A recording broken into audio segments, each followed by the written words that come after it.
Is there I get it, you guys are on a bit of a mission. Is there a big public swing behind this, though? Do you think there are lots of parents up and down the country demanding the return of grammar schools in certain parts of the UK?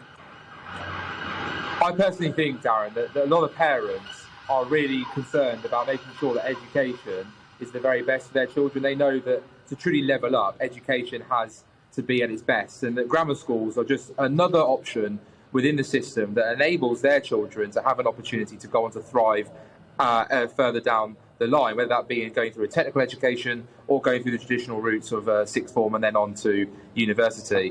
And so I think there is an appetite out there for this, because I think parents ultimately want choice, as do pupils, and it's simply not fair that, you know, kids in Stratford-upon-Avon have that choice, but kids in Stoke-on-Trent don't. And all I want to do is level the playing field. But is there genuinely hard rock evidence that grammar schools improve children's educations?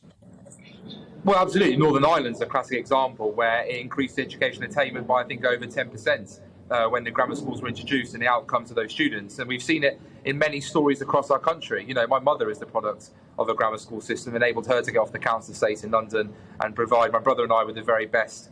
We were, fortunate in that position. And so there's lots of stories you meet that from people from all sides of the house. Let's not forget that nearly 1 in 5 Labour MPs are the beneficiaries of attending a grammar school themselves, including the leader of the opposition. So if it's good enough for Sir Keir Starmer, if it's good enough for Conservative members of Parliament, it should be good enough for everyone else. And how likely do you think this all is? I mean, grammar schools and the Conservative Party, it's been much talked about, hasn't it? I mean, is there a realistic prospect, Jonathan, that this could happen, that this could take off? How much behind this are Number 10? Well, look, Graham and I have been working very closely on this.